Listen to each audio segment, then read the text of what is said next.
Hi, my name is Angela Rogers. I'm a doctoral student in workforce education and development at Penn State.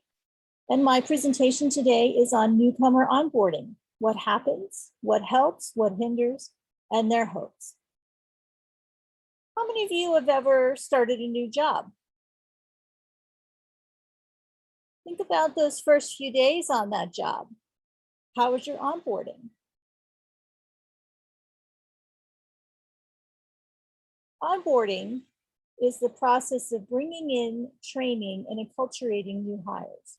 It's one of the most common talent development interventions, but it is often considered ineffective by the newcomers who experience it, as well as the HRD professionals who implement it. Onboarding in the scholarly literature is called organizational socialization, but in practice, people refer to it as onboarding. The objective of my presentation today is to share with you my dissertation research proposal on newcomer onboarding using several methods. I'm using enhanced critical incident technique, grounded theory, and a diary study. I've also used qualitative data analysis software and Vivo for the literature review, and I'll also be using it for the participant-derived data that I gather. The organizational scheme of my presentation is to share with you my study purpose and research questions, explain the literature review process I used, explain the study design for my new qualitative study, explain my sampling approach, explain the data analysis approach, and I can share with you some of the themes from the literature review. The purpose of my study is to explore newcomers' onboarding experiences, what happens to them, what helps them, what hinders, and what they hope for, which can contribute to developing theory. Ultimately, the study should provide pragmatic recommendations for HRD practice that are grounded in newcomers' actual experiences and needs. My research questions are aligned with this purpose. What helps newcomers' successful onboarding? What hinders newcomers' successful onboarding? And what hopes do newcomers have for successful onboarding? Now, those of you who are familiar with ECIT are familiar with the helping factors and hindering factors. And the other thing that ECIT tends to collect is the wish list items, or things that the participants wished they could have had as part of their experience, but did not. In my case, I'm calling these things hopes instead for two reasons. First, I'm collecting data while the participants are still in the process of onboarding, and so they have a chance to hope for something that they could actually get. It's not reflecting on something that's already completed and they can't influence anymore. And the other factor there is self-agency. Newcomers have self-agency. It's a very important factor in their onboarding. And so with self-agency, they can hope to make something happen or to get something, and they can try to make it actually happen. And so hope infers more agency than wish, in my opinion. For my literature review, I used the Wolfswinkel 5-step process, and I'll just go over how that worked. So first, I defined the scope using my primary search terms, the years that I covered in the literature, 20 years, and 36 journals covering adult, lifelong, and workforce education, human resources, labor and employment relations, and industrial and organizational psychology. I also had inclusion and exclusion criteria, which I used. My initial search yielded 876 results, and I refined that to 109 final results in successive iterations by reviewing titles, by reviewing abstracts, by doing full readings and eliminating articles if they met exclusion criteria, such as they did not collect empirical data. I only wanted studies that collected actual data. And if they weren't about workplace newcomers, onboarding is a term that's also used for customer onboarding and software onboarding. I eliminated those. And if a study collected data about onboarding, but used students as surrogates for actual new employees in the workplace, that was another reason I excluded it. I used general grounded theory and enhanced critical incident technique to do my coding in vivo software. Every article I imported was considered a case, and any mention of a helping factor, hindering factor, or hoping factor, or finding in an article was considered a codable factor. And then the fifth step is to represent and structure the content.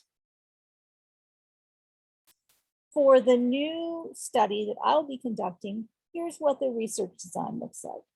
I'm using enhanced critical incident technique, as I've mentioned, and this employs a semi-structured protocol that is demonstrated as useful for workplace contexts and life transitions. Here's the questions I'll be asking.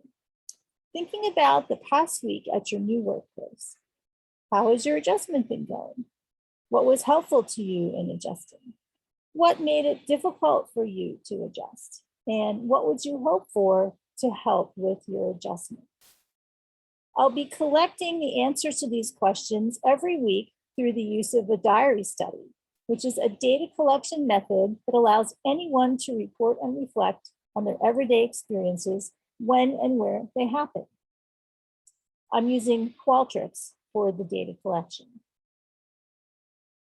For my participants and sampling, my goal is 30 newcomers who begin my study within 1 week of their start date.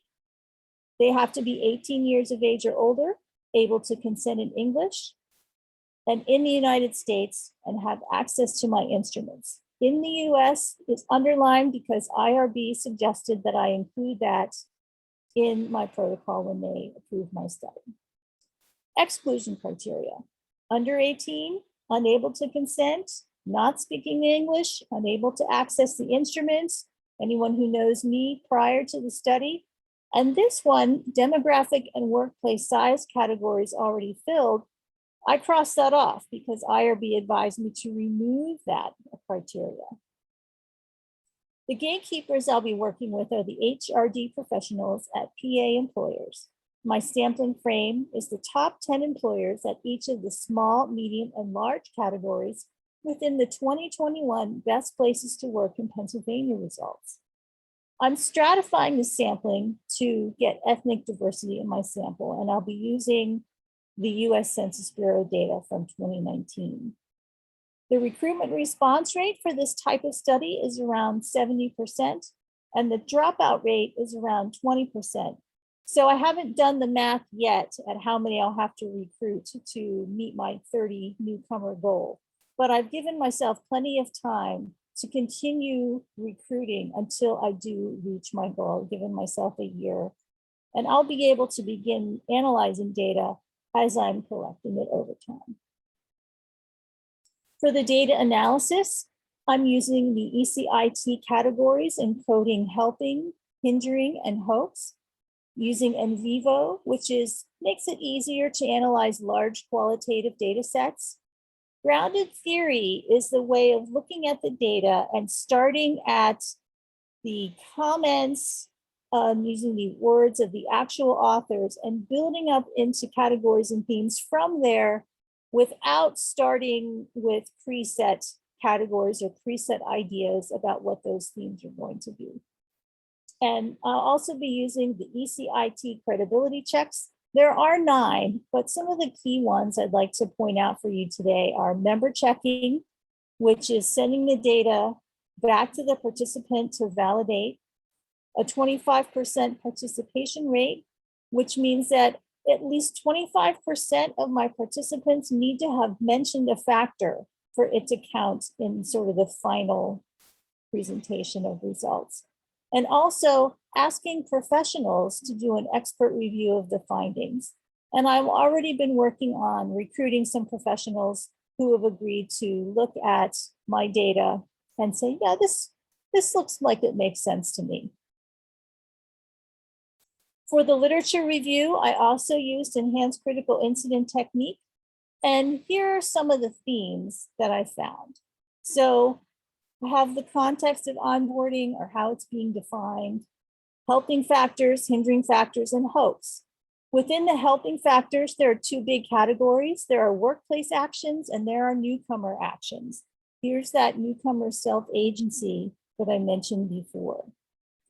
Among the hindering factors, it's mainly the difference of intention here. It's workplace neglect and insider aggression. So here's some of the top examples of these themes.